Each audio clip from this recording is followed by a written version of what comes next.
God bless you, and thank you for joining us. I'm Minister Billy Burton, and welcome to Sunday School Insights. This audio teaching series is an evangelistic tool brought to you by Inspirational Minutes Ministries International, Advocatus Ecclesiae Publishing, and Ministry Outpost. We hope and pray that these lessons will reach those who, for whatever the reason, either can't or won't come to a Bible study, a Sunday school class, or a traditional church service. Subscribe to our channel here on YouTube and then follow us on Facebook, where you can read your Bible lessons faithfully each week.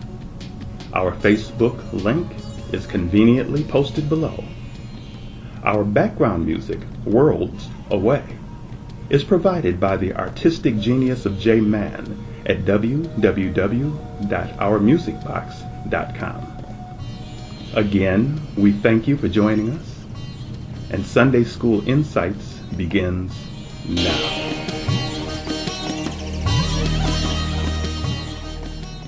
This week's lesson is called The Lord is My Shepherd. The scriptures for this week are found in Psalm 23, 1 through 6. It should be immediately understood that there is a difference between a shepherd and a hireling. A hireling is someone who has been employed, usually on a temporary basis, to take care of something. In this example, it would be someone who gets paid to keep an eye on the sheep. I'm bringing this up because we need to understand that not everyone who would watch over sheep is a shepherd.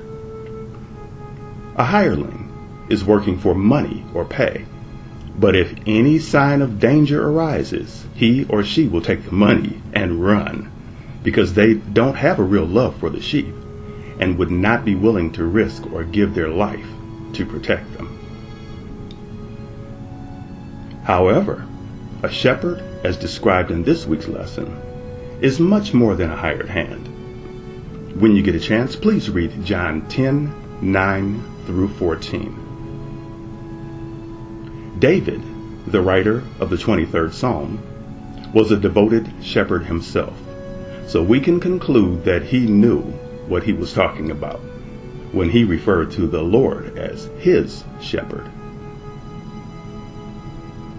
We now get a broader picture and understanding that not only is Jesus the King of Kings and the Lord of Lords, he is also the shepherd of shepherds.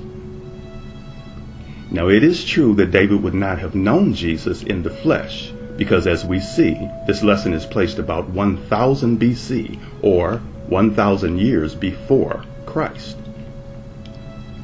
But David had an intimate relationship with God, and Jesus said that I and the Father are one. We could run through a lot of scriptures that you probably already know to prove points that you've already heard before, but instead, let's do something a little different that I pray will be a blessing to your understanding. Within the assembling of the believers, you've often heard as the pastors referred to as shepherds, but you've also heard them called under shepherds. So which is it? Both positions are true. He or she is a shepherd if God has called, anointed, and appointed them to care for, watch over, teach, feed, and protect the souls of the people.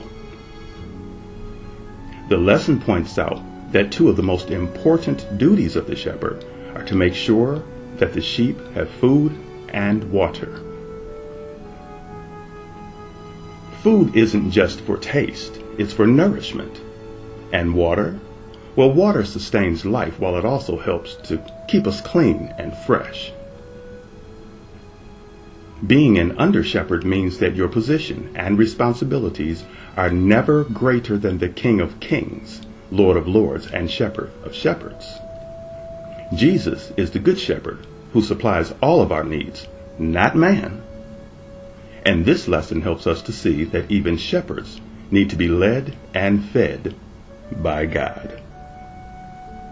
Please join us again next week God willing, for another lesson of Sunday School Insights. Our background music, You on My Mind, was composed and performed by J Mann at www.ourmusicbox.com. God bless you.